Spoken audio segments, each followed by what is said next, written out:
wasallam.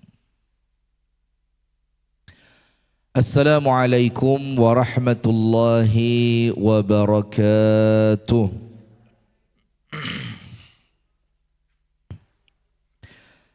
Innal hamdalillah nahmaduhu wa nasta'inuhu wa nastaghfiruh wa nastahdihi wa natubu ilayhi wa na'udzu billahi min syururi anfusina wa min sayyiati a'malina. من يهده الله فلا مضل له ومن يضلل فلن تجد له وليا مرشدا.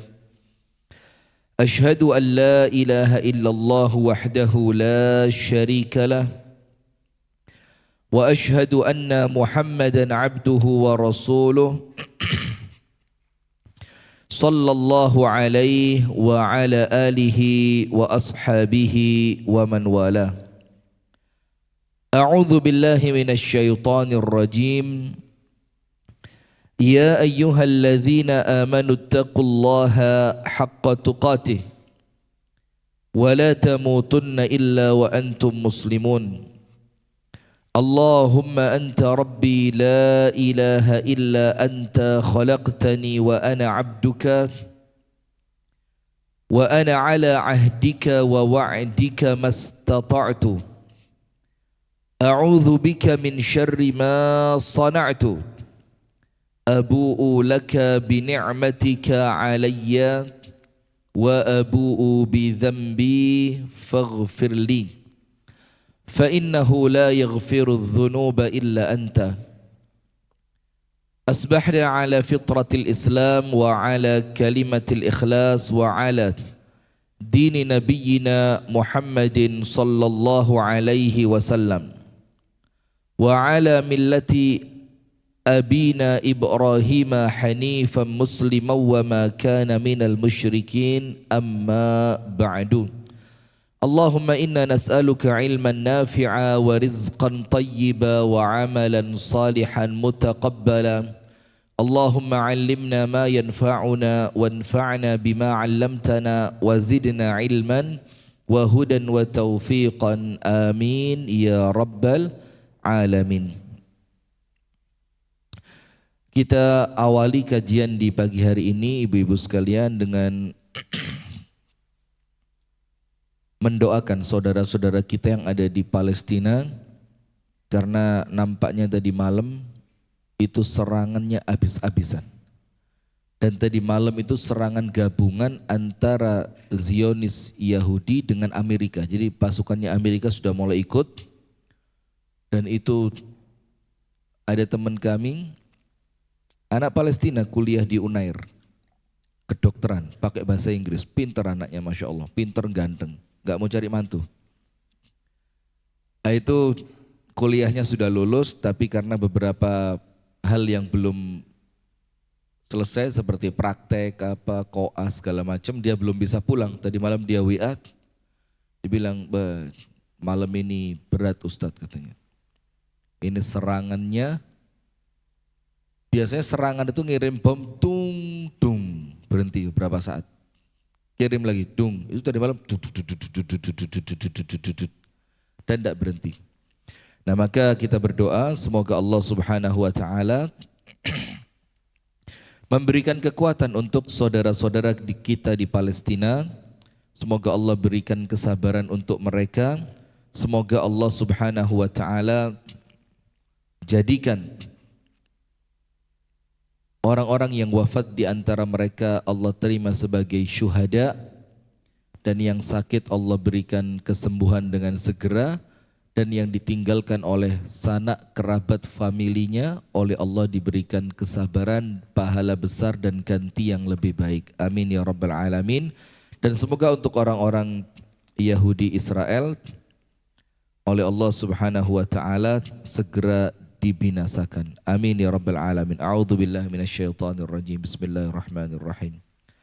Alhamdulillahi rabbil alamin. Assalatu wassalamu ala asyrafil anbiya'i wal mursalin nabiyyina Muhammadin wa alihi wa sahbihi ajma'in. Allahumma ya rabbana unsur ikhwanana al-muslimin al-mujahidin fi Filistin. Allahumma ansurhum ala aduwihim ya rabbal alamin. Allahumma taqabbal minhum syuhada'ahum, Allahumma shfi mardahum, Allahumma jbur kasrahum ya rabbal alamin. Allahumma alaika bil yahudil ghasibin, Allahumma akhrijhum min ardi Filistin, Allahumma a'idal masjid al-aqsa ila rihabil muslimin, Allahumma zalzil yahuda zilzalan azima wa dammirhum tadmira ya rabbal alamin. Allahumma ansur ikhwanana al-muslimin al-mustad'afina fi Filistin ya rabbal alamin ya qawiyyu ya matin biqudratika wa izzatika ya dzal jalali wal ikram. Wa sallallahu wa sallama ala nabiyyina Muhammadin walhamdulillahi rabbil alamin. Baik ibu-ibu sekalian, puji dan syukur alhamdulillah kita haturkan kepada Allah atas limpahan nikmat yang Allah karuniakan kepada kita, sehingga di pagi hari ini kita dipertemukan oleh Allah dalam majelis yang mulia ini dalam rangka melanjutkan membaca kitab atau kutaib.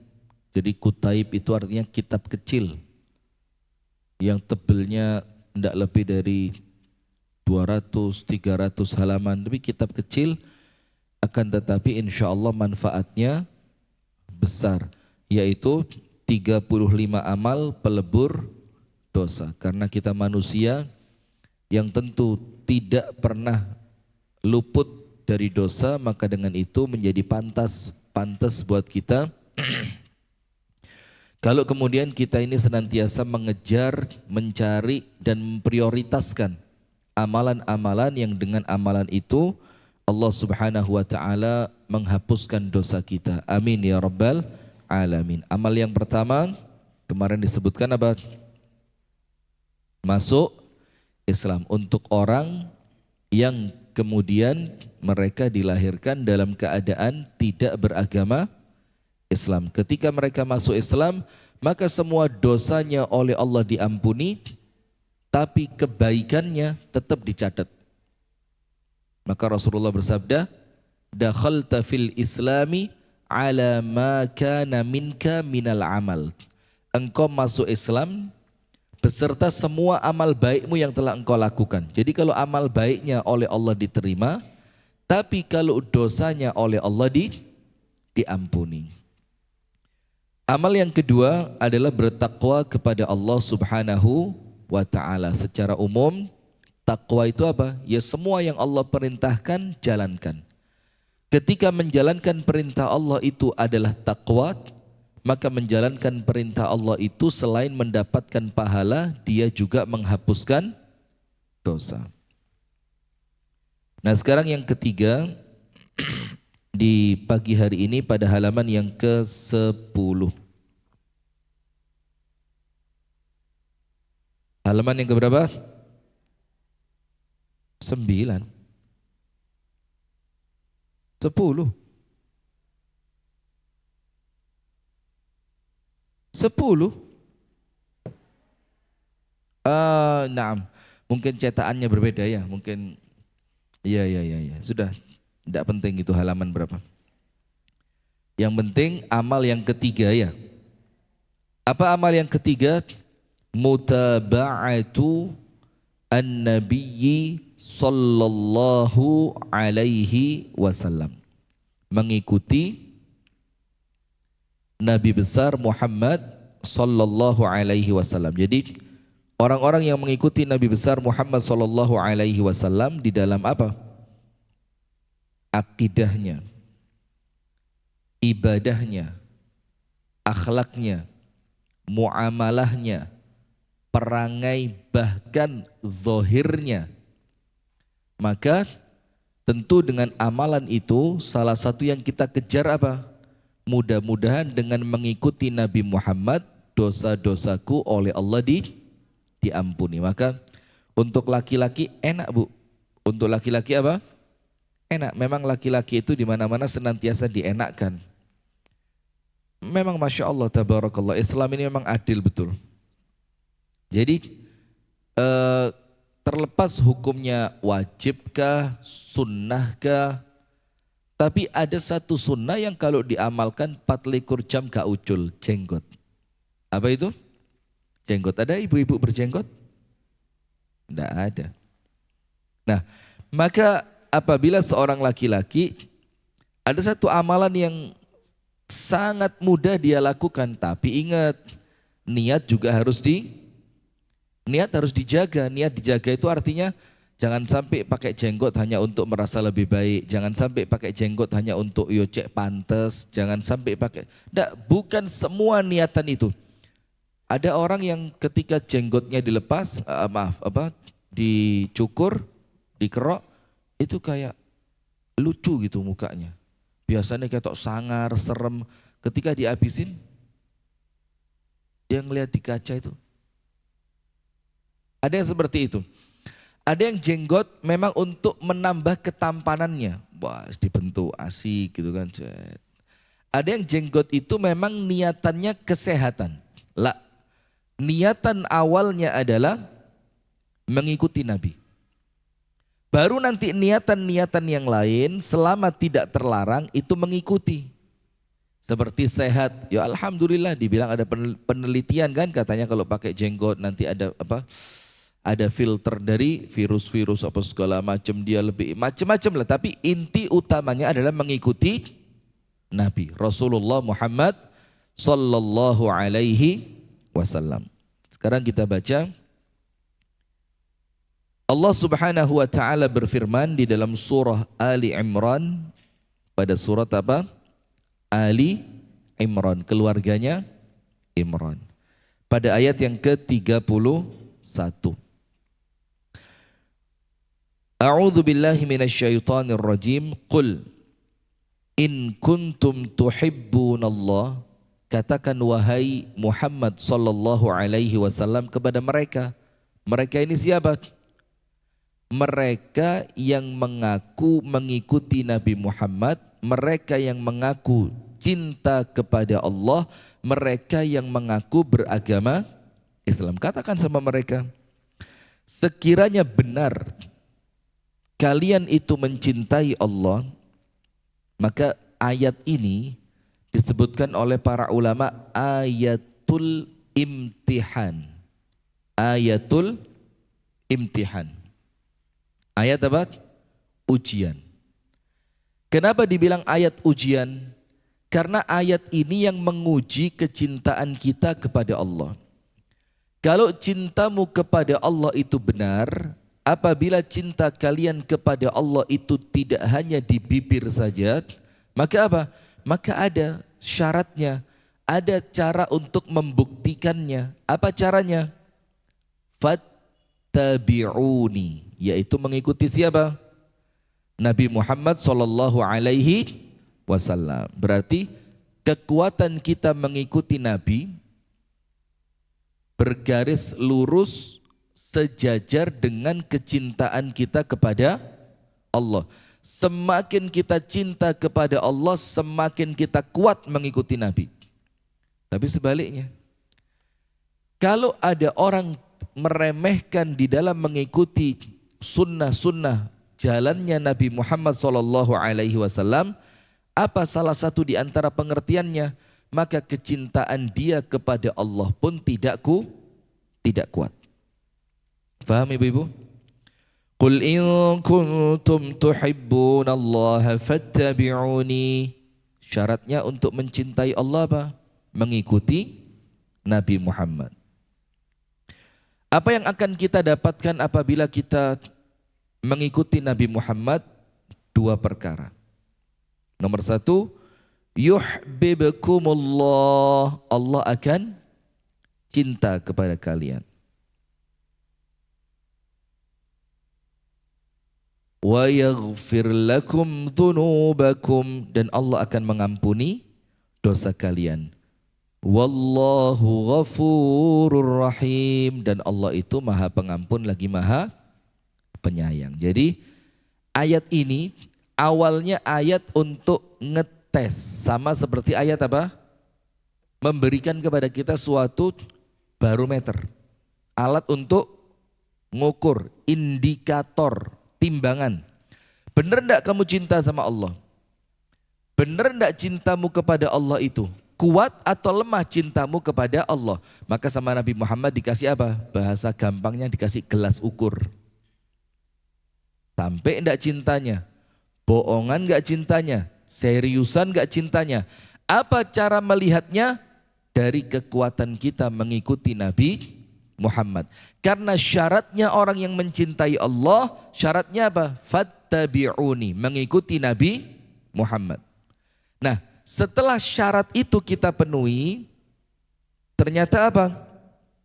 Allah Subhanahu wa taala memberikan kepada kita dua keutamaan. Memberikan apa?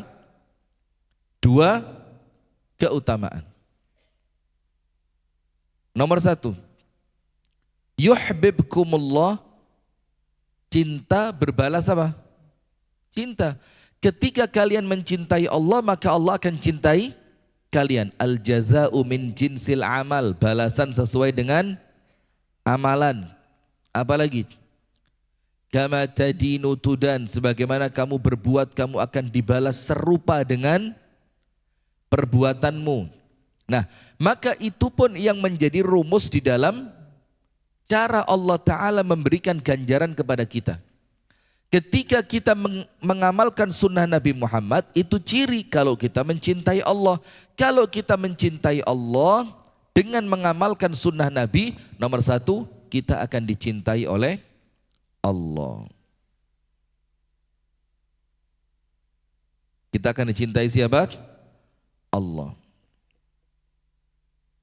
Dan kalau sudah dicintai Allah, Bu, ini top. Kalau saya saja cinta sama anak saya, semua saya lakuin, iya apa enggak? Bahkan kadang-kadang sesuatu yang justru mungkin ngerusak anak saya. Pengen permen, gak tega jerone ati, mosok saya gak dikei, akhirnya dikasih. Minta lagi. Kita mikir ini kalau kebanyakan giginya bakal sakit. Tapi karena saking sayangnya, terkadang sayang itu juga mencelakai orang yang kita sayangi. Nggak ada remnya. Nah, maka itu kalau manusia. Kalau Allah akan berikan semua yang tidak sedikit pun mudarat untuk kita. Maka dikatakan oleh para ulama, silakan ditulis.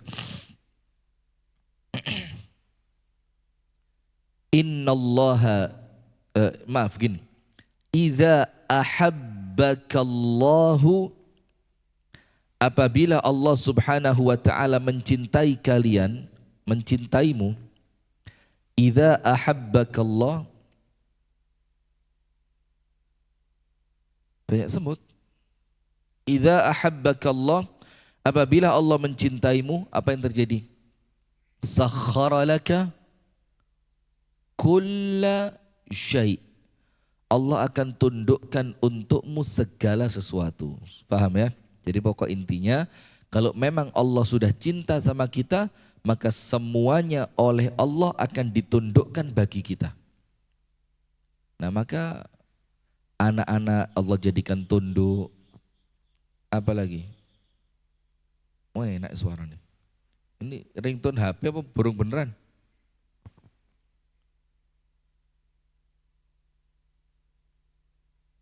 Anak-anak Allah jadikan tunduk. Kemudian orang-orang yang senenganing garai Anda, Allah tundukkan. Senenganing jarak Anda, oleh Allah ditundukkan. Semuanya oleh Allah Subhanahu wa taala akan dibuat berkhidmat untuk Anda. Maka penting tidak mengejar cintanya Allah? Penting. Dan sekarang oleh Allah diberitahu bagaimana caranya. Mengikuti amalan atau tata cara kehidupan atau jalannya Nabi besar Muhammad sallallahu alaihi wasallam. Itu yang pertama. Yang kedua, apa yang kita dapatkan ketika kita mengamalkan sunnah Nabi? Wa yaghfir lakum dzunubakum.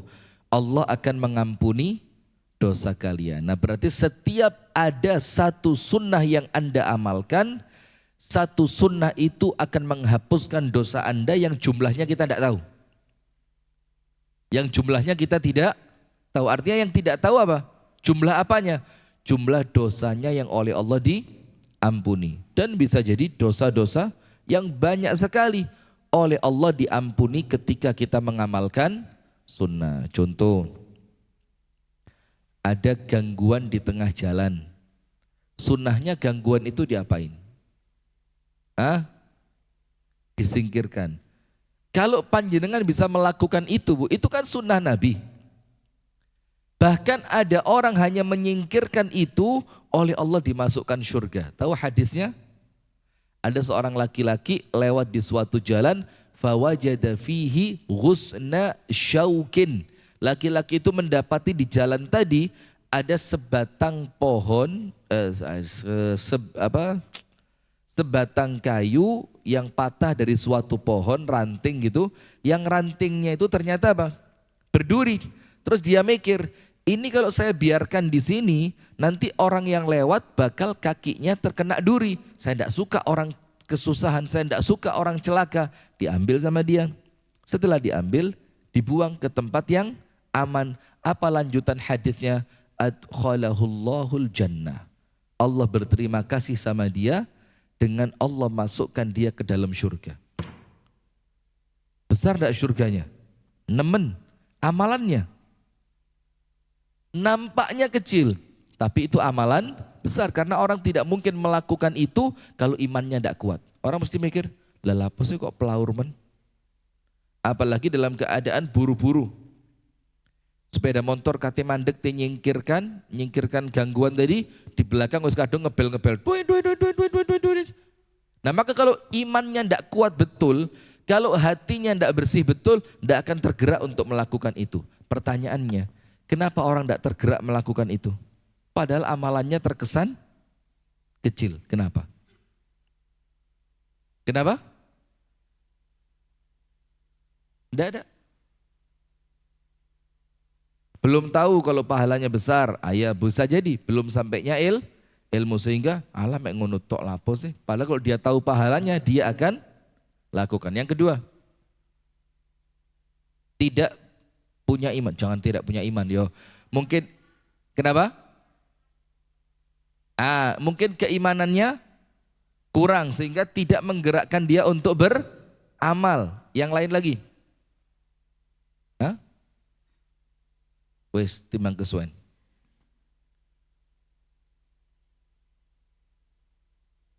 Gini Bu, semua ini kan punya waktu buat baca Quran kan? Saya tidak percaya kalau orang ngomong, saya tidak punya waktu Ustaz, tidak ono. Kalau orang ngomong tidak punya waktu itu, bahasa termudahnya apa? Dia cuma salah prioritas di dalam mengalokasikan waktunya. Bukan tidak punya waktu. Ada wong senam kuat kok. Senam ada waktu kok. Iya apa enggak? Ngecek WA di handphone ada waktu kok. Masuk ngecek Al-Quran tidak ada waktu. Maka salah prioritasnya. Nah, sekarang pertanyaannya, kenapa orang itu kok sampai tidak bisa membaca Al-Quran dalam keadaan waktunya ada, kemampuan juga punya, sakit juga tidak. Kenapa tidak bisa baca? Karena Allah melihat orang ini tidak pantas mendapatkan keutamaan dari membaca Al-Quran. Paham? Nah, sama seperti tadi. Kenapa dia tidak mampu menyingkirkan bahkan batu kecil? Kenapa kok gak iso? Karena keutamaannya besar dan Allah lihat kamu tidak pantas dapat keutamaan besar itu. Maka batu ini oleh Allah disiapkan untuk orang lain bukan untuk kamu. Saya tidak ngerti Anda faham apa enggak ini. Ya sudahlah ya, dianggap faham ya lah ya, bismillah. Nah maka bagaimana supaya kita dapat keutamaan itu? Yo mantes no awak. Bagaimana mantes no awak itu? Yo pertama kali yo harus makso. Wis aduh, tapi kok mosok aku gak pantas oleh keutamaan ini? Masa iman saya terlalu lemah sampai menyingkirkan gangguan dari jalan saja saya tidak bisa? Ini saya harus ambil kesempatan ini. Jangan sampai batu ini menjadi kesempatannya orang lain. Harus jadi kesempatan buat, nah gitu, bismillah. Maka yang kedua apa? Wa yaghfir lakum dzunubakum. Allah akan ampuni apa? Dosa kalian. Jadi kalau mengamalkan sunnah, dosa kita oleh Allah diampuni. Ketemu teman mengucapkan apa?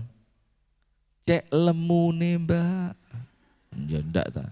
Ketemu teman ngomong apa? Assalamu alaikum. Sunnah atau tidak? Sunnah. Pahala dapat, dosa diampuni. Terus ketika mengucapkan assalamualaikum sambil tersenyum. Senyum sunnah atau bukan? Sunnah. Pahala dapat, dosa juga diampuni. Kemudian ketika selesai senyum, ngomong ke orang yang kita temui dengan ucapan yang bikin dia seneng. Ya Allah mbak, sawager lo dino iki.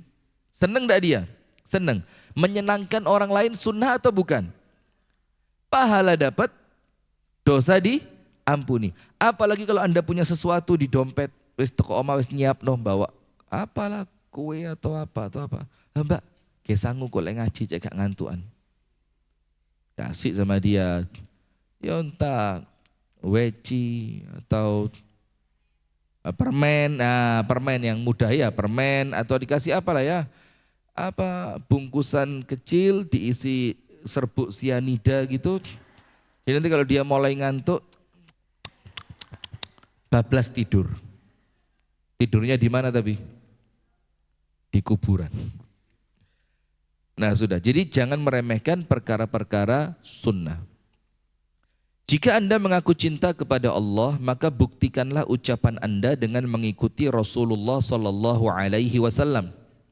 Jika Anda orang yang benar, yaitu dengan menjalankan perintah dan menjauhi larangannya. Jadi kalau cintanya benar itu ya mesti Anda akan mengikuti apa yang Rasul perintah dan Anda akan meninggalkan apa yang dilarang oleh Rasulullah.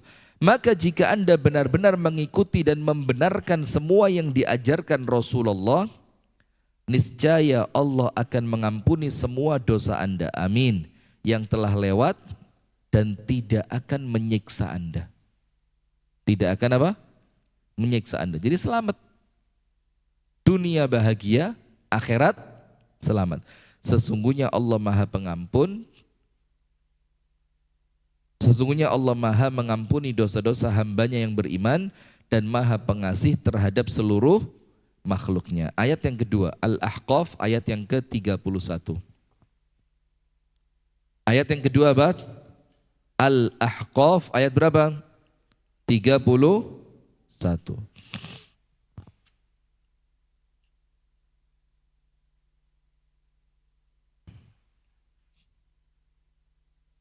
Allah Subhanahu wa taala berfirman, A'udzu billahi minasyaitonir rajim. Ya qaumana ajibu da'iyallahi wa aminu bih. Yaghfir lakum min dhunubikum wa yujirkum min adzabin alim. Oh ini tewapak ini buat kita, cocok. Ini dikatakan oleh Allah dalam Al-Quran. Wahai kaum kami, ya qaumana, ajibu da'iyallah. Jawablah apa? Seruan orang yang menyeru kepada Allah. Da'i itu apa sih? Orang yang mengajak.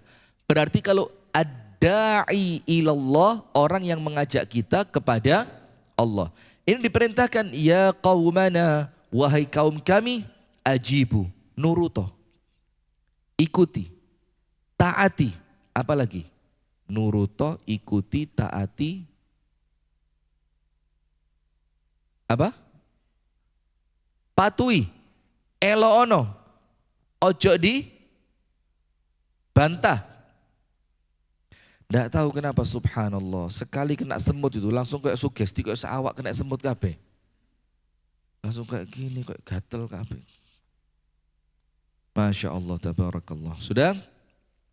Maka dibilang, wahai kaum kami, terimalah seruan orang yang menyeru kepada Allah. Ajibu, jawablah.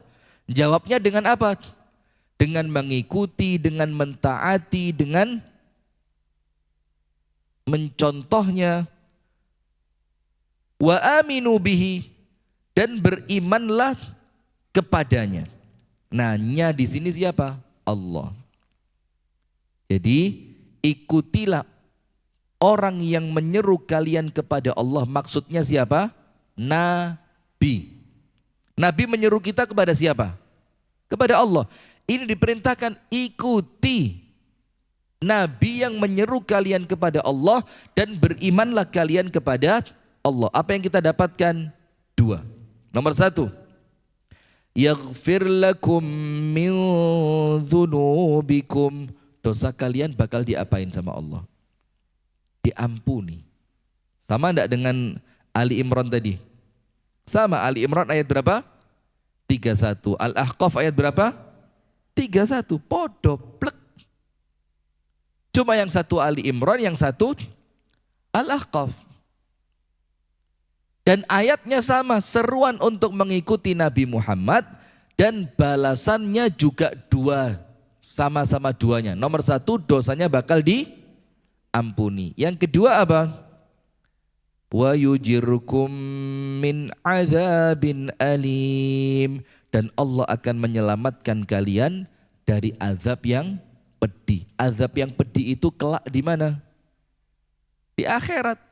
Jadi orang yang senantiasa serius mengikuti Nabi Muhammad, maka selain dosanya, selain tiga, selain dapat pahala, betul tidak dapat pahala? Ya pasti, karena itu bernilai ibadah. Nomor dua, dosanya diampuni. Nomor tiga, Allah selamatkan dia dari azab kelak di akhirat. Masya Allah. Jadi kalau mau makan, mikir sih, ini makanan bisa mendatangkan pahala. Ini makanan bisa menghapuskan dosa.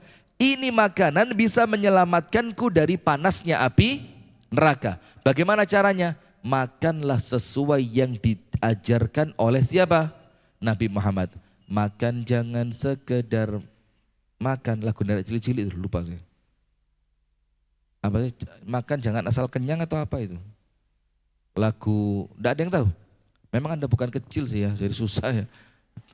Nah jadi makanan bisa menjadikan kita dapat pahala, terlepas dari dihapuskan dosa dan selamat dari siksa. Dapat pahala, terhapus dosa, selamat dari siksa. Maaf, mau buang hajat, pengen pipis gitu, mau masuk kamar mandi, direm dulu. Jangan sampai kebeleting ngalah no sunai. Nah maka orang itu ya kudu ngerti kondisi awak ya, ojo sampai sing kebelet nemen sampai aduh sopo sih iki, aduh. Jangan. Maka bagaimana Bu? Ketika Anda mau masuk toilet, fikir masuk ke toilet ini bukan sekedar urusan manusiawi biasa, tapi masuk toilet ini adalah ladang pahala. Masuk toilet ini bisa menghapuskan dosa, dan masuk toilet ini bisa menjadikan aku selamat dari api neraka. Bagaimana caranya? Masuklah ke toilet, ketika pun di dalam toilet, bahkan pun sampai keluar dari toilet, ikuti bagaimana Rasul mengajarkannya. Masuk pakai tangan, kaki. Loh, Anda buka pintunya pakai kaki? Lah ya kan, pakai tangan dulu dibuka pintunya, baru masuk pakai kaki kiri. Keliru urutannya. Doa dulu. Masuk kadung masuk baru doa. Allahumma jannibna syaitan. Bukan itu ya. Allahumma inni a'udzubika minal khubuthi wal khaba'ith. Doa, masuk pakai kaki kiri, terus sunnahnya di dalam toilet apa? Tidak berlama-lama.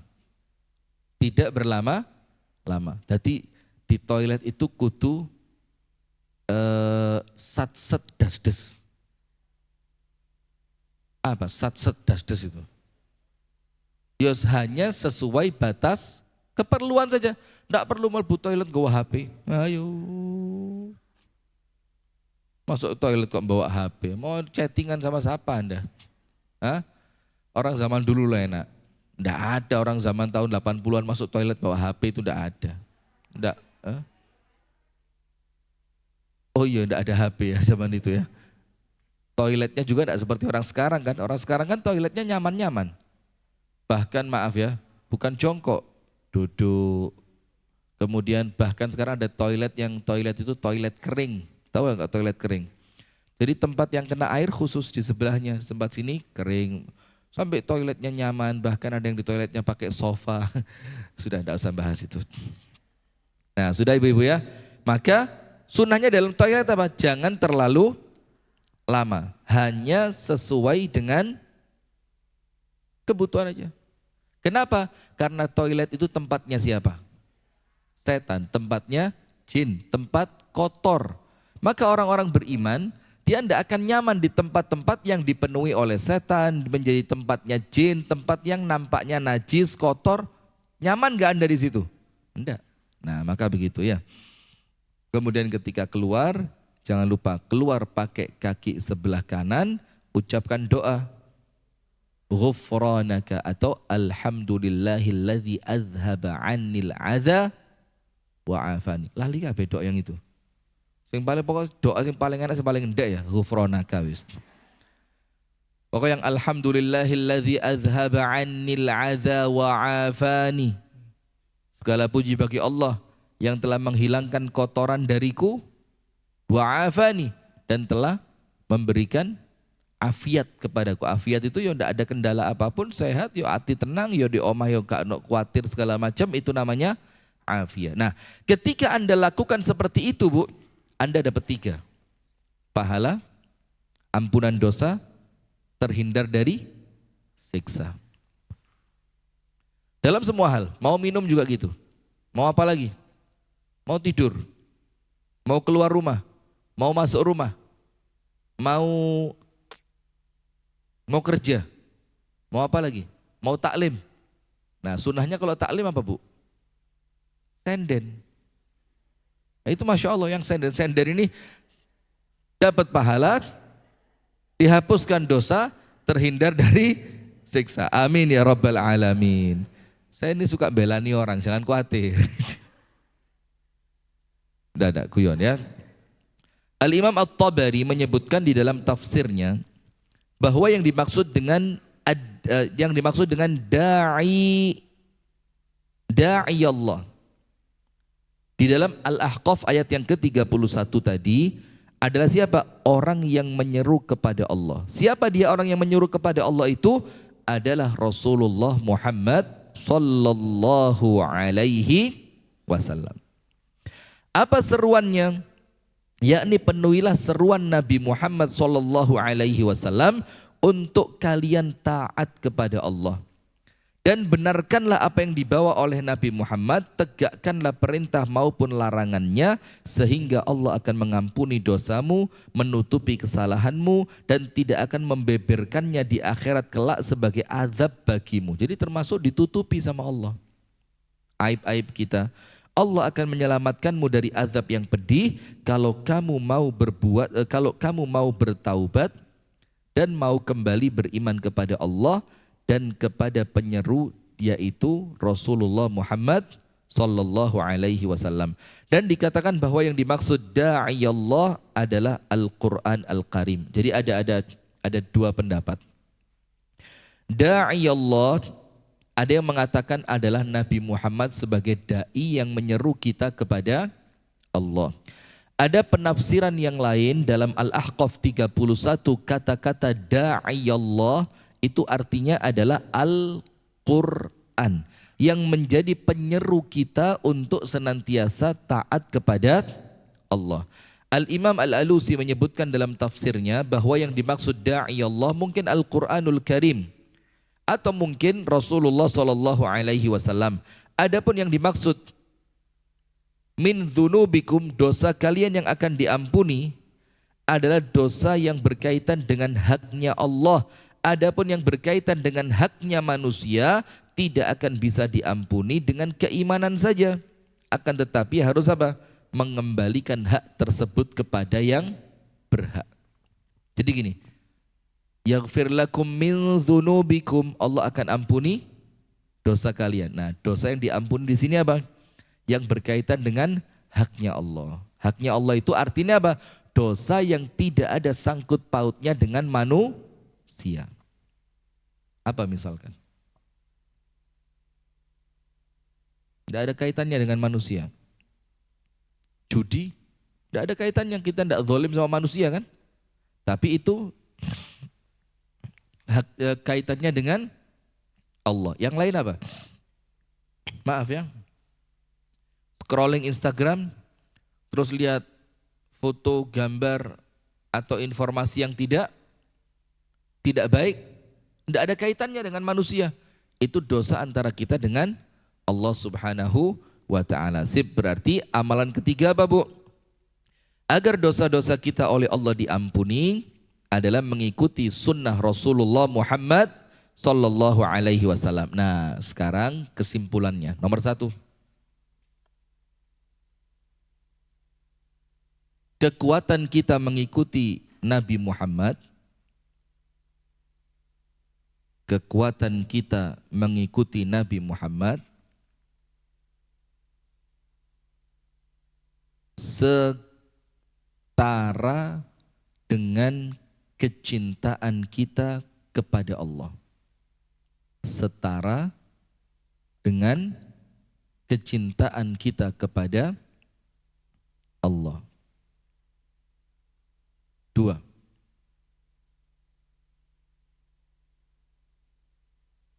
Ali Imran 31 disebutkan oleh para ulama ayat ujian. Ali Imran ayat 31 disebutkan oleh para ulama sebagai ayat ujian. Ujian apa? Menguji kecintaan kita kepada Allah melalui mengikuti Rasulullah. Menguji apa? Menguji kecintaan kita kepada Allah melalui mengikuti Rasulullah. Yang ketiga, orang yang mengikuti sunnah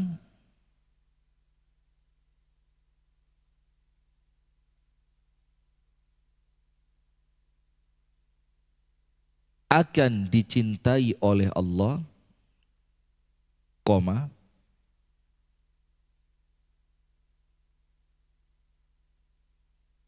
dan diampuni dosanya.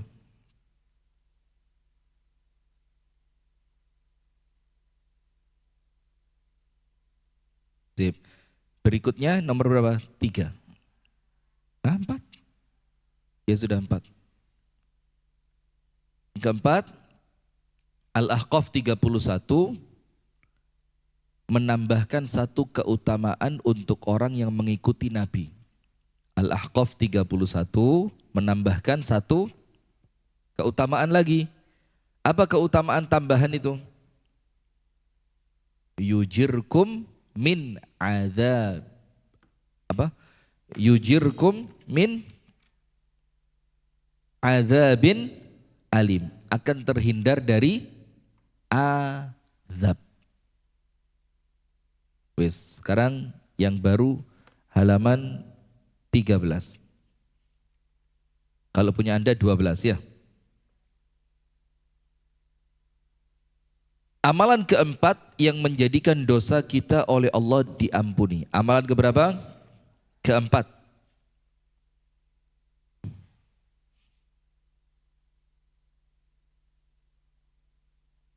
Yang menjadikan dosa kita diampuni. Yaitu apa, Bu? Takut kepada Allah Subhanahu wa ta'ala. Kita baca hadisnya dari sahabat Hudzaifah radhiyallahu taala anhu.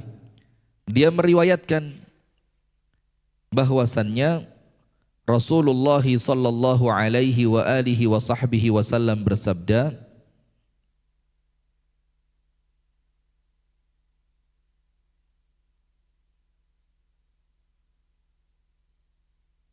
kana rajulun mimman kana qablakum yusi'u dhanna bi'amalihi. Ada seorang laki-laki yusi'u adh-dhanna bi'amalihi, yang orang itu suudzon dengan amalannya. Maksudnya suudzon dengan amalannya apa? Wong amalku mek koyok ngene, wong ikhlasku yo tipis, kadang-kadang lek salat yo gak khusyuk, gak Nah maka dia itu suudzon dengan amalannya. Faqala li ahlihi, idza ana mittu, nanti kalau aku mati, fakhudhuni wa dharuni fil bahri yaumin asif. Maka kalau saya nanti meninggal, itu bakaran saya, bakar, terus abunya itu tebarkan di laut waktu anginnya sedang besar. Fafa'alu bihi, maka sama anak-anaknya wasiatnya tadi diamalkan, dilakoni.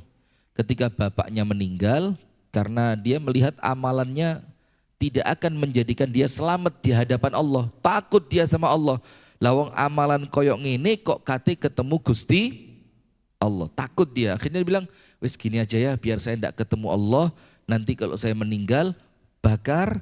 Setelah dibakar abunya kumpulkan, buang di mana? Buang di laut, pas anginnya ya apa? Besar. Karena kalau pas anginnya besar kan nyebar itu. Dianggapnya dia, nanti Allah tidak bisa membangkitkan dia. Masya Allah, ini anggapan. Kalau keluar dari orang yang punya ilmu, maka hukumnya kafir. Berat tuh ini. Anggapan seperti ini, Allah gak akan bisa. Allah gak akan tahu. Allah tidak akan mampu. Ini omongan kalau keluarnya dari orang yang punya ilmu, maka dia kafir. Kenapa? Karena banyak sekali dalil yang mengatakan innallaha ala kulli syai'in qadir. Bukan Ustadz Qadir. Innallah, sesungguhnya Allah itu atas segala sesuatu maha mampu. Jadi tidak ada yang Allah tidak mampu, itu tidak ada. Semuanya Allah bisa lakukan. Malam nanti tiba-tiba Anda dapat hadiah entah dari siapa 5 miliar. Bisa apa enggak? Bisa. Terus tiba-tiba pulang pengajian, na'udzubillah, enggak tahu kenapa Anda masuk rumah moro-moro omai roboh, jeret entek Anda di dalam. Bisa. Kok ini rada lemes lagi. Kalau uang 5 miliar kenceng bisanya. Bisa. Ketika rumah ambrek Anda di dalam, bisa. Semuanya Allah bisa. Maka laki-laki ini karena ketidakmampuannya, karena ketidakmengertiannya, maka dia bilang mudah-mudahan nanti kalau sudah dibakar, abunya dikumpulkan, terus dibuang, Allah tidak akan bisa mengumpulkan saya. Fafa'alu bihi, maka sama anaknya dilakukan. Apa yang terjadi? Fajama'ahu Allahu thumma qala, ya namanya Allah Ta'ala ya, dibangkitkan lagi itu orang. Abu-abunya dikumpulkan, semuanya dikumpulkan oleh Allah, kembali dibangkitkan. Faqala, kemudian Allah Ta'ala mengatakan kepadanya, lihat Bu, enak kalau urusan sama Allah itu. Sehingga enak itu urusan sama manusia. Perhitungan, gampang dendam, ngamuan, lek duwe utang lalian. Iya benda. Ya itu tadi. Maka sampai sekarang lagi ada istilah keren. Pinjem dulu 100. Tahu enggak? Pinjem dulu 100. Sekarang ada video gabungan Bu. Setelah yang satu ngomong, biar kamu inget terus, pinjem dulu 100. Sebelahnya anak kecil buka pintu dari luar, gondol lucu tuh. Gak duwe blas. Terus pintunya ditutup lagi. Subhanallah, iso ya orang itu ya. Gak duwe blas. Sudah, maka sama Allah dikumpulkan dia. Apa pertanyaan Allah pertama kali kepada orang itu? Ma hamalaka 'ala alladhi sana'ta? Kenapa kamu melakukan itu? Kenapa, kata Allah? Kenapa kok tidak mau dikubur saja? Dimandikan, dikafani, disolatkan, kemudian dikubur. Itu kan lazim, itu kan baik. Lah kok panjenengan minta dibakar? Jadi Allah tanya, dalam keadaan Allah lebih tahu. Allah tahu enggak? Ya pasti tahu. Nah sekarang pertanyaannya, kenapa sesuatu yang Allah sudah tahu Allah tanyakan? Kalau seru kok takon. Ngetes. Apa? Sip. Untuk pelajaran bagi orang setelahnya. Untuk apa? Untuk pelajaran bagi orang setelahnya supaya kita ini ngerti. Kenapa kamu melakukan itu? Kata Allah, qala ma hamalani alaihi illa makhafatuka. Ya Allah, tidaklah mendorongku melakukan itu kecuali apa? Aku takut sama kamu. Takut kepada Allah. Apa yang Allah lakukan? Faghafara lahu. Karena takutnya kepada Allah, maka orang tadi oleh Allah dosanya diampuni. Nah, itu satu riwayat. Dalam riwayat yang lain mirip, tapi ada beberapa kalimat yang berbeda. Dalam riwayat yang lain begini. Bapak yang mau meninggal tadi itu, Bu, ahli maksiat, tidak pernah ibadah. Kalau di situ bahasanya apa? Dia buruk sangka terhadap amalannya. Kalau dalam riwayat yang lain, ini orang yang mau meninggal ahli maksiat. Tapi maksiatnya bukan maksiat njukuk duwe wong, ngerasani wong, memfitnah, enggak. Tapi maksiatnya antara dia dengan siapa? Dengan Allah Ta'ala. Apa yang terjadi? Ketika dia mau meninggal, anaknya dikumpulkan. Terus bapak ini yang mau meninggal tanya sama anaknya, kaifa ana aban lakum? Aku ini untuk kalian bapak yang seperti apa? Anaknya bilang, anta lana khaira ab. Engkau untuk kami bapak yang paling baik. Karena semua yang anak inginkan dikasih. Kamu itu untuk kami apa? Bapak yang terbaik. Maka di sini harus ono pelajaran juga, Bu. Saelek-eleke wong lek mbek keluargane yo sing apik lah. Karena itu darah dagingmu. Kalau enggak sama kamu mau sama siapa dia? Anak-anak kita itu loh ya. Nah, maka sudah setelah bapaknya tanya aku bapak seperti apa? Anaknya jawab, engkau bapak yang terbaik untuk kami. Terus bapaknya bilang, ya sudah.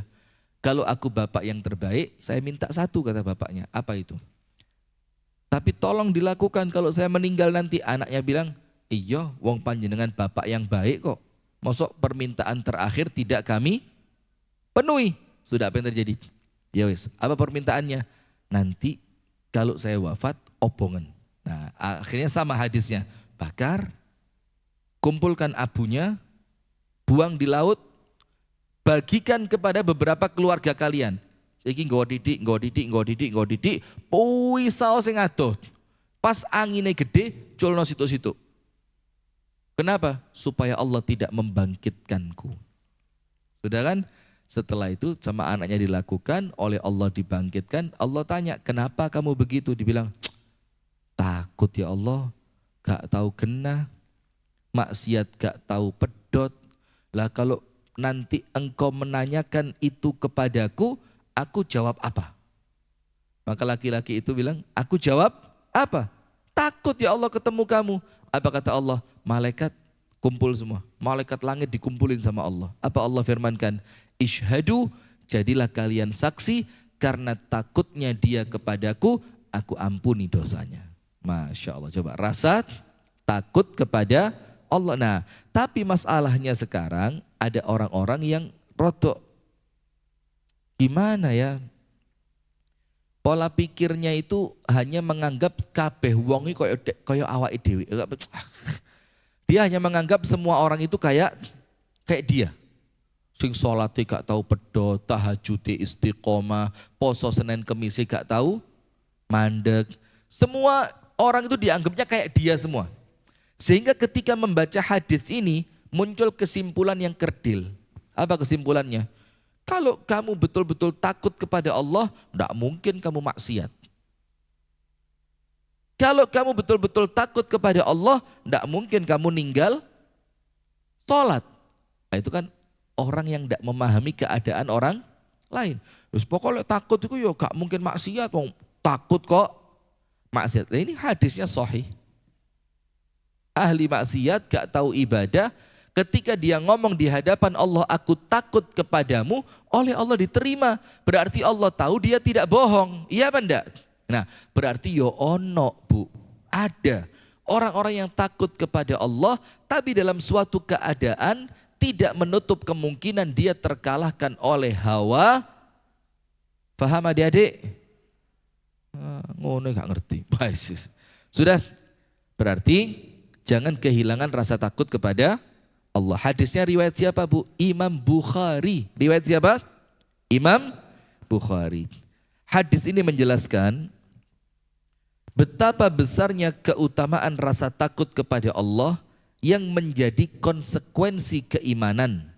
Yang mana dengan rasa takut itu dosa kita oleh Allah akan diampuni. Maka kalau ada orang mau meninggal, terus keweden karena dia ngerti dosaku akeh ibadahku titik. Mudah-mudahan rasa takutnya itu menjadi dia oleh Allah diampuni. Jangan suudzon sama orang. Saiki ket wedi, biyen ora tau mule. Telat Mas, duduk malaikat sampean. Kamu yang diduduk malaikat ya. Maka kita husnudzon, boleh jadi rasa takutnya dia untuk meninggal itu mudah-mudahan oleh Allah dianggap seperti hadis ini yang akhirnya orang tersebut dosanya oleh Allah diampuni. Loh, orang lain dosanya diampuni itu loh, Anda rugi apa? Kok seakan-akan kepinginnya orang itu dosanya gede, nerokone suwe, loh kok sejahat itu pikiran kita? Kenapa kok Anda itu begitu kepingin orang lain dianggap berdosa? Kenapa Anda tidak berusaha untuk berikhtiar supaya Anda mendapatkan cara untuk mentoleransi dia? Itu loh, jahati menungso ini. Pokoknya orang lain no toleransi. Kalau saya full toleransi. Lu kok ngawur men? Ketika orang lain yang telat dimarahi. Ya apa sih Mbak?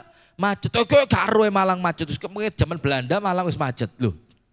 Tapi ketika dia yang telat, anu Mbak sepurane Mbak. Iku mang Mbak di ngarep kowe nek wong kecelakaan dase pecah Mbak cerut. Iku terus Mbak yo tak delok. Tibakno gudu Mbak. Tibakno kertas tak kira temenan ndas ono getihe. Tibakno wong iku Mbak roto kertas manilai ke gulung-gulung mobil. Wono elek awake dhewe ya. Kalau buat orang tidak ada alasan buat kamu. Nah maka termasuk saya pernah sampaikan, yo di sini atau di tempat yang lain, tapi saya pernah sampaikan, jangan suudzon dan husnudzonlah ketika ada maaf sekali, memang yo begitu bahasanya. Ketika ada artis yang zaman sehatnya dulu, senengane cerawak, buka aurat, kelambine gak karuan, ngomongnya gak genah, pergaulane gak dijogo. Menjelang wafatnya Allah kirimkan penyakit yang mengerikan buat dia. Sakit lama, sampai teman-temannya jauh, sampai dia mulai merasa ditinggalkan. Nah kan momen-momen itu, sakit tadi boleh jadi memang sengaja Allah turunkan untuk menghapuskan apa? Dosanya dia. Nah mungkin di proses ketika dia sakit menjelang wafatnya tadi, siapa tahu di antara kita kan tidak ada yang tahu, dia sudah nyesel sama Allah, dia tobat sama Allah. Nah maka orang yang sakit menjelang kematiannya itu banyak kemungkinannya ampunan, pahala sabar, menyesali atas apa yang telah dia lakukan sebelumnya, dan pada akhirnya dia tobat. Siapa yang tahu coba? Nah maka yang sering diceritakan kan cuma Freddy Budiman kan, itu kan yang tertangkap oleh kamera, yang ketok diceritakno ustadz yang mendampingi. Nah sementara artis-artis yang lain kan kita tidak tahu. Maka jangan suudzon. Wis talah enak lek husnudzon. Mau masuk neraka kumpul artis-artis itu. Loh siapa yang bilang artis itu masuk neraka? Kayak Ruru woy. Iya. Nah maka jangan begitu, bahasanya sing enak. Bahasanya yang baik. Ibnu Abi Jamrah berkata, orang tersebut adalah orang yang beriman. Jadi yang meninggal tadi orang apa? Iman. Kalau enggak iman ya apa? Ya enggak mungkin dia. Enggak mungkin bisa masuk surga, enggak mungkin sama Allah diampuni kalau dia tidak tobat dan beriman. Karena dia yakin adanya apa? Hisab. Maka dia takut kalau saya ketemu Allah, nanti sama Allah saya dihisab, saya ditanya jawabannya apa? Berarti dia yakin enggak adanya hisab? Yakin. Dia yakin enggak adanya akhirat? Yakin. Dia yakin enggak adanya keberadaan Allah? Yakin. Maka artinya dia memiliki hati yang beriman. Iman. Dan dia yakin bahwa perbuatan jahat akan ada balasannya. Adapun wasiat itu, wasiatnya apa? Minta dibakar. Mungkin diperbolehkan menurut syariat mereka untuk bersungguh-sungguh bertobat. Jadi zaman dulu mungkin sebelum zamannya Nabi Muhammad itu ada syariat, mungkin katanya Ibnu Abi Jamrah. Ada syariat, bahkan di kaumnya Nabi Musa kalau tobat ya apa? Fatubu ila bari'ikum faqtulu anfusakum. Tobatlah kepada pencipta kalian. Terus apa? Bunuhlah diri kalian. Wih. Jadi tobatnya orang zaman dulu itu apa? Bunuh diri. Dan baru dipakai orang Jepang sekarang. Untuk kita wis kadaluarsa, untuk mereka orang Jepang itu, Bu. Saya pernah dapat videonya. Jadi apa namanya? Harakiri atau apa? Itu ada satu video, tapi videonya tidak jelas karena video pakai HP jadul kayaknya atau lama. Itu dulu ngeri, Bu. Jadi seorang laki-laki yang kemudian pekerjaannya gagal di suatu perusahaan besar, dia gagal. Terus dia merasa malu. Apa yang terjadi? Dia pakai katana, bukan mobil. Apa pedang katana yang pendek itu, enggak tahu 30 cm atau berapa, wallah alam. Itu dipegang, pas diarahkan ke jantung ini, ditekan ini. Dan itu kayak ini kan redek. Dia dengan tenang gitu, kelihatan matanya itu. Setelah beberapa saat, nampaknya dia tarik nafas atau apa enggak tahu, langsung dan sempat muter, Bu. Jadi setelah masuk, tak urui caranya cek gampang. Astagfirullah wa atubu ilaih, jangan ya. Setelah itu katanya pasti, jadi dia tahu posisi jantungnya di mana. Sekarang untuk mentol titik lah. Terus itu saking terhormatnya mereka menurut keyakinan mereka. Orang kita konangan korupsi. Saya dijebak, saya difitnah. Aduh Pak, mudah-mudahanlah semua sama Allah tobatnya diterima. Amin ya rabbal alamin. Karena dalam syariat Bani Israel, seseorang diperbolehkan membunuh dirinya sendiri demi sahnya sebuah tobat. Sudah ya, berarti amalan yang keempat apa? Merasa takut kepada Allah. Jadi bagaimana pengejawantahannya? Ayo, ini PR. Kalau rasa takut kepada Allah kan nampaknya masih ghaib ya. Masih apa? Ghaib. Tak kasih beberapa tips. Nomor 1. Gak usah tulis. Oh iya, tulis. Nomor 1. Sebelum tidur, bayangkan kalau Anda tidak bakal bangun lagi. Terus Anda bayangkan dosa-dosa Anda yang begitu besar. Dalam keadaan Anda punya kekhawatiran tobat Anda itu oleh Allah belum diterima atau tidak diterima. Turut bayangno golek bablas kuburan. Terus dosaku sing iki, dosa iki, iya wis tobat. Tapi kalau Allah ndak ampuni apa? Itu nomor 1 tipsnya. Menjelang tidur. Saya dulu pernah ngalamin itu 2 kali. Pertama sama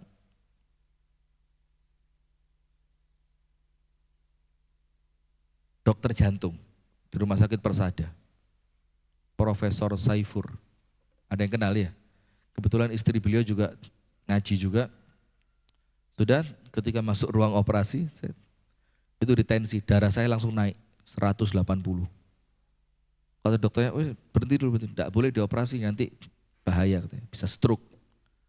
Sudah, akhirnya sama dokternya digudo saya, diajak bercanda, diajak ngomong, supaya darahnya mulai santai tuh. Tenang ya Ustadz, gini, segala macam. Mau dimasukin kateter ke tangan sini. Awalnya masuknya di paha. Tapi karena perawatnya beliau saat itu pas perempuan semua, beliau bilang, iki Ustadz ya, masuk dibuka.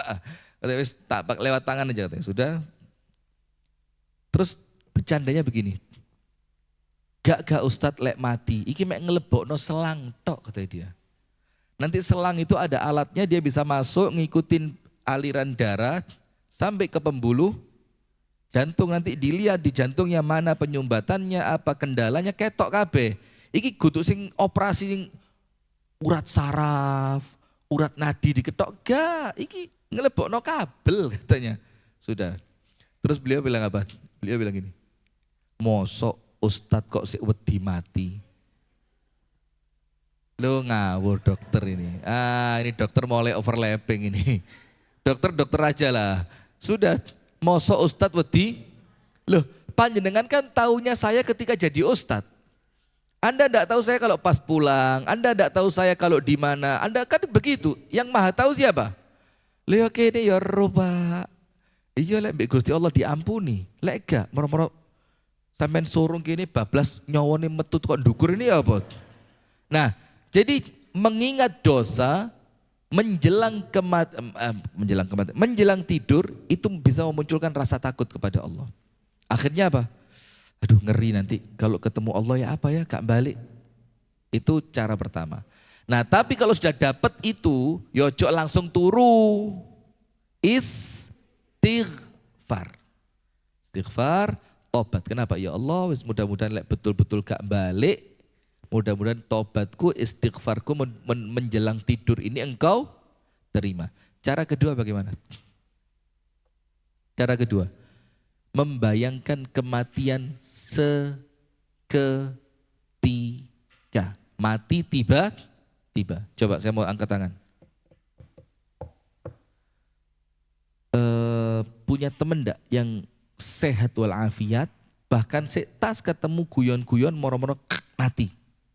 Di WA, si fulan meninggal dunia. Pernah enggak punya cerita begitu? Pernah. Itu kan teman, bisa enggak kejadian buat Anda? Amin ya Rabbal. Bisa enggak kejadian buat kita? Bisa. Nah, sekarang pertanyaannya, orang yang wafatnya mendadak, punya enggak kesempatan untuk tobat?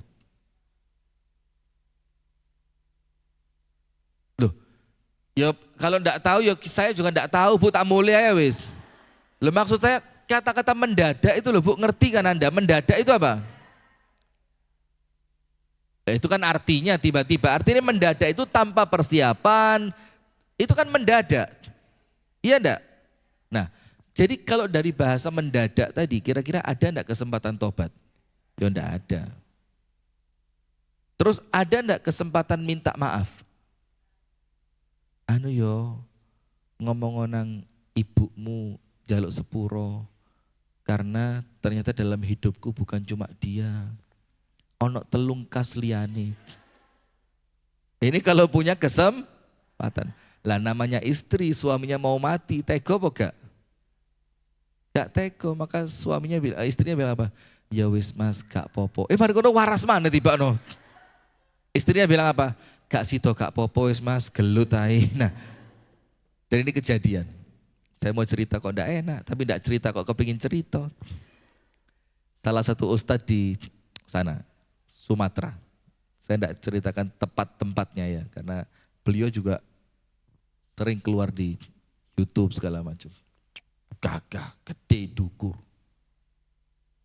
Ban hitam tapak suci, bahkan sudah pakai rompi untuk masangi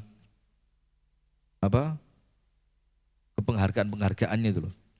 Wah, kalau ada acara apapun mesti paling depan, teriakannya paling keras. Beliau punya pondok binaan di luar negeri. Ada 2 atau 3. Akhirnya dengan pondok binaan itu beliau sering riwa-riwi dari rumahnya ke tempat tersebut. Bahkan bisa jadi sebulan 2 kali. Nah, karena intensitas yang tinggi loh Harun, karena karena insentif yang tinggi,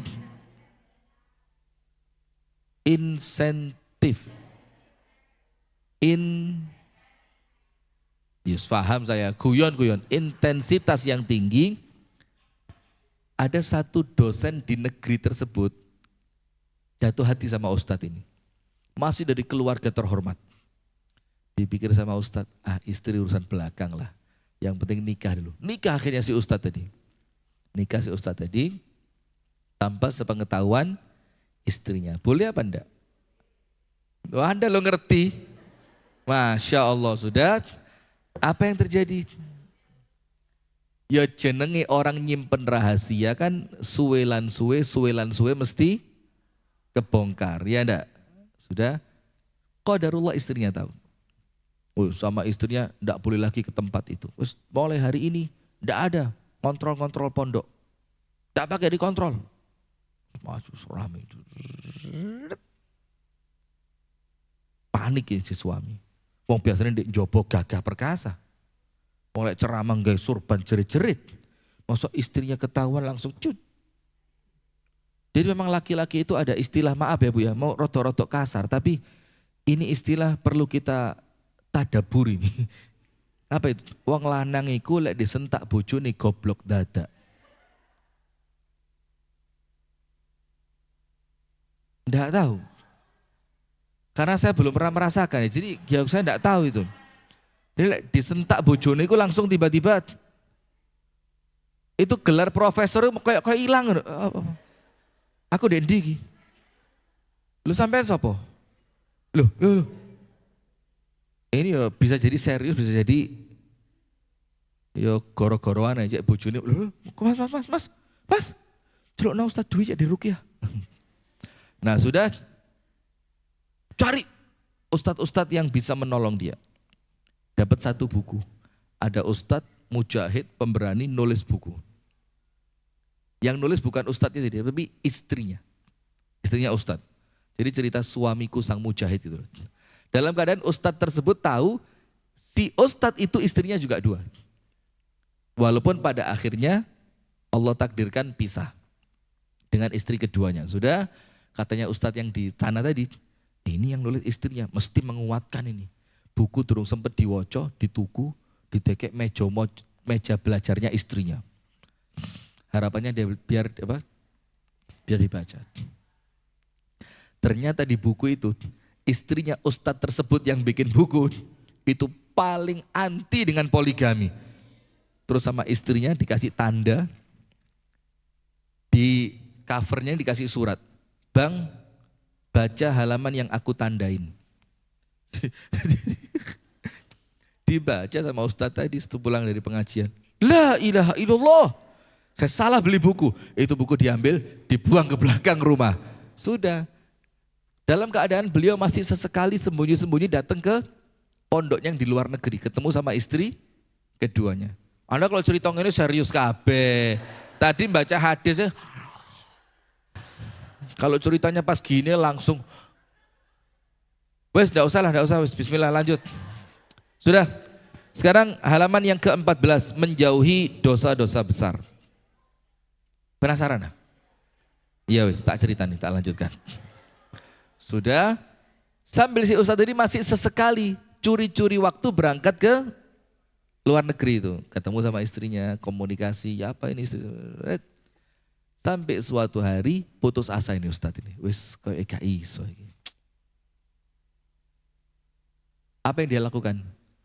Iktikaf di masjid selain bulan Ramadan. Sampai asistennya itu cerita ke saya. Antum tahu Ustadz, dia tinggal di masjid Ustadz, enak dilayani sama jamaah. Anak asistennya Ustadz, dicuekin sama jamaah. 1 bulan Ustadz, dia enak. Dibawain makanan, malam dipijetin. Ini ikut asistennya. Apa yang terjadi akhirnya? Ketika dia iktikaf di masjid, nampaknya seperti dapat ilham. Dapat apa? Ilham. Karena dia punya teman dokter spesialis yang menjadi penanggung jawab ruang ICU di suatu rumah sakit.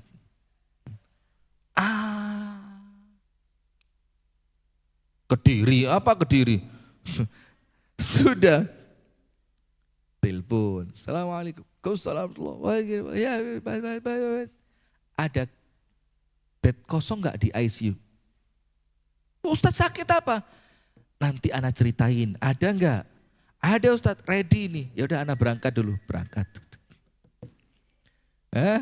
Berangkat dia. Kok jadi ceritain ya? Tapi saya kok pengen cerita ya. Sudah berangkat. Karena yang cerita orangnya langsung ke saya waktu saya ke tempat beliau. Sudah. Ceritain lah ini begini. Istri Ana nolak, dalam keadaan Ana sudah terlanjur nikah di sana.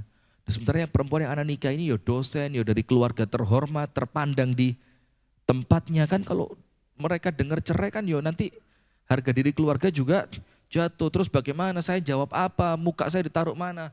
Terus bagaimana Ustadz? Gini dok, pasang semua alat di tubuh saya.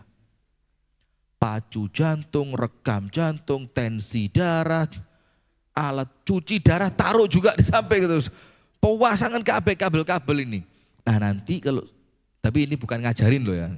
Ini kalau nanti semua alat sudah terpasang, saya udah siap, jangan saya yang telepon, dokter telepon istri saya. Bilang, Ustazah, ini Ustadz Fulan lagi kritis. Ini mungkin bohong untuk kebaikan, yo ini tafsirnya itu mungkin ya. Sabar. Ini suami Anda lagi kritis, ya mungkin tidak lama lagi Ustazah. Maka Ustazah kami beritahu supaya bisa datang ke sini. Oh ya sudah, datang istrinya, bawa baju, bawa anduk, bawa perlengkapan semua, bawa makanan semua datang. Ketika sampai di tempatnya suami, dibukain bajunya suami, diseko, dibersihin, mukanya dilap segala macam pakai air hangat, digantiin baju baru, sudah. Terus istrinya duduk di sampingnya bu. Terus suaminya tadi dibisikin, abang, kalau meninggal saya mohon maaf ya bang, saya ikhlasin semua dosa-dosanya abang. Tapi ikhlasin juga bang kalau saya punya dosa bang ya. Selama satu bang, yang penting abang gak kawin lagi. Sudah, istrinya pulang. Dokternya ditelepon sama saya, dok gagal dok, lepas semua dok. Apa yang terjadi? Akhirnya sama istri yang hampir keceplosan, sama istri yang situ pisah akhirnya. Karena istri pertamanya begitu. Ya iku mang loh, istilah lek disentak istri. Nah itu tadi, ini ustadz besar ilmune mumpuni, gede dukur, disegani, sampai punya pondok binaan di luar negeri. Tapi ketika berhadapan dengan istri, itu kayak belajar mana alif fathah a, alif kasro i, alif dhamma u, a, i, u. Jadi kayak balik gitu, istrinya bilang apa? Maafin ya bang, abang juga aku maafin. Tapi satu bang, yang penting abang jangan kawin lagi. Wih, langsung kata suami, iki yo opo wong wedok situ iki yo. Lebih mendingan suami mati dibanding kawin lagi loh. Tunggu. Kalau panjenengan ya apa? Mendingan suami meninggal atau suami nikah lagi tapi hidup di tengah-tengah Anda? Enggak, pilihannya cuma dua. Meninggal atau kawin lagi. Anda pilih yang mana? Meninggal? Ndonga bareng-bareng ah? Ini perempuan kalau sudah cemburu ini subhanallah ya. Jadi karuan sampean mati mas timbang rabi maneh. Masya Allah. Itu bukan jelek, itu karena saking cintanya ya. Tapi suami Anda bilang saking kerengi. Sudah, yang terakhir kita baca. Halaman yang ke-14 amal kelima. Menjauhi dosa besar. Sip, tunggu dulu. Pengertian dosa besar itu apa? Apa pengertian dosa besar? Dosa besar itu bu, adalah dosa yang oleh Allah pelakunya diancam neraka. Adalah dosa yang pelakunya oleh Allah Ta'ala diancam apa? Neraka. Atau azab. Atau apa? Azab. Atau ada hukuman had, HAD, hadnya di dunia. Itu sebagian di antara pengertian dosa. Jadi kalau pelakunya langsung diancam neraka, atau pelakunya diancam laknat dari Allah, atau pelakunya itu kalau ketahuan di dunia dia mendapatkan hukuman had, maka itu termasuk dosa besar. Nah sekarang menjauhi dosa besar adalah salah satu sebab dosa-dosa kita yang kecil oleh Allah diampuni. Dalam surah An-Nisa ayat berapa? Ayatnya 31 semua ya. Ali Imran, kemudian Al-Ahqaf, kemudian sekarang An-Nisa. Ayat 31 semua. In tajtanibu kaba'ira ma tunhauna anhu nukaffir ankum sayyiatikum wa nudkhilkum mudkhalan karima. Jikalau engkau menjauhi dosa-dosa besar, di antara dosa yang kamu dilarang mengerjakannya, berarti dosa itu yang dilarang ada besar, ada kecil. Jikalau engkau menjauhi dosa-dosa besar yang engkau dilarang untuk mengerjakannya, niscaya nukaffir ankum sayyiatikum, kami akan hapus dosa-dosa kecil kalian. Wa nudkhilkum mudkhalan karima, dan kami akan masukkan kalian ke dalam surga. Berarti gini, kalau orang itu menjauhi dosa besar, dia dapat dua. Dia dapat dua. Bukan berarti dosa kecil oke-oke aja, ya enggak.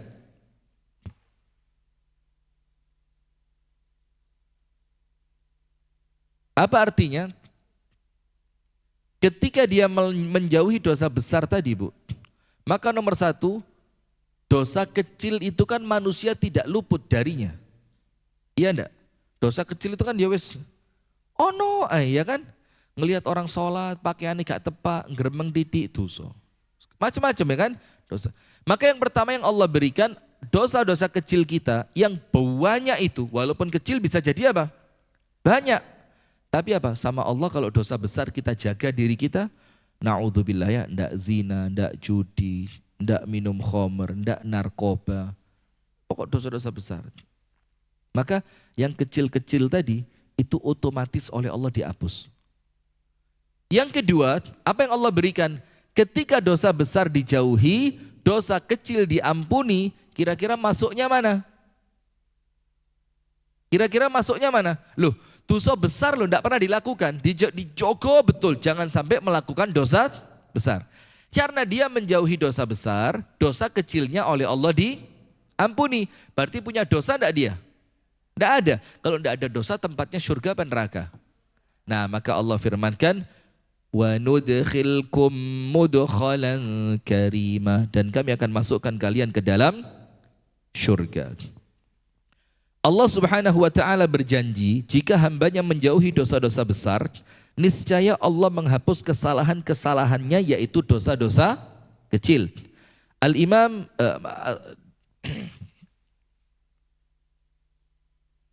disebutkan oleh sahabat Abdullah ibnu Abbas radhiyallahu taala anhu, dosa besar adalah setiap dosa yang diancam dengan neraka, murka, laknat, atau siksa dari Allah. Itu dosa besar.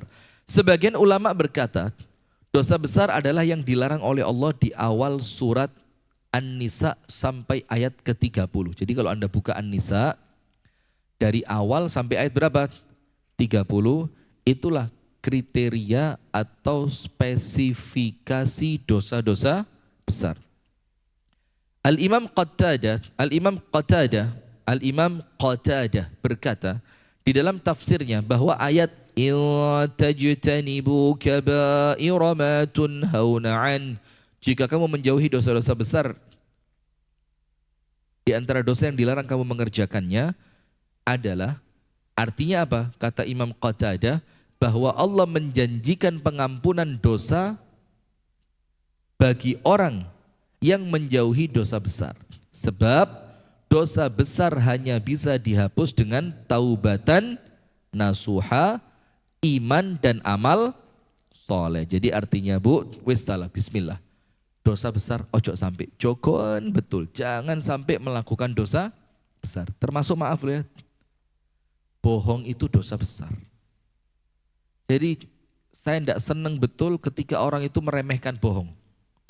Alah ngomong ngini loh, gak kalah diamuk. Alah ngomong, gak bisa, Bu. Bohong itu besar. Bohong itu apa? Dahsyat. jangan bohong. Karena kalau sudah kebiasaan bohong, nanti dosa yang lain itu enteng. Memang orang yang tidak bohong itu kadang-kadang di awal perjuangannya, ya rodok redek ya. Duh kok ya apa, aduh. Tapi ketika sudah terlewati itu, masa-masa redeknya terlewati, maka jujur itu nyaman betul, enak. Selamat dunia, selamat akhirat. Dan orang kalau tidak meremehkan bohong, maka dia tidak akan melakukan yang jahat-jahat. Kenapa? Karena kalau dia melakukan jahat, dia akan tutupi kejahatannya dengan apa? Kebohongan. Maka kalau dia sudah ikhtiar tidak bohong, jahatnya dihindari. Kenapa? Nanti kalau saya ditanya, saya jawabnya mosok ngaku habis berbuat jahat. Kan saya harus bohong. Nah maka ada dalam satu riwayat, salah seorang sahabat itu minta nasihat kepada Nabi Muhammad. Nasihatnya cuma satu, jangan bohong. Hanya dengan kata-kata jangan bohong itu, dia terselamatkan dari semua keburukan. Pas masuk rumah mau zina, nah nanti kalau istriku tanya dari mana, saya bohong. Wis ndak wis, karena Rasulullah tidak melarang saya zina, tapi melarang saya apa? Bohong. Udah, kemudian ketika dia mau ndak sholat, aduh, nanti kalau istriku tanya sudah sholat atau belum, saya bohong. Akhirnya sholat. Ketika dia sedang berdagang, ada mau cari untung besar, terus ngomong ini barang terbaik, aduh, ini juga bohong. Akhirnya hanya gara-gara tidak bohong dia terselamatkan dari semua dosa. Nah maka hari ini kita belajar berapa berarti Bu? 3. Nomor 1, apa amal yang menghapuskan dosa? Mengikuti Rasulullah Sallallahu Alaihi Wasallam. Orang kalau mengikuti Rasulullah di dalam setiap ajarannya, masuk kamar mandi, keluar kamar mandi, makan, tidur semuanya, dia dapat berapa? 3. Nomor 1, cinta dari Allah. Nomor 2, ampunan dari dosa. Yang ketiga, diselamatkan dari azab.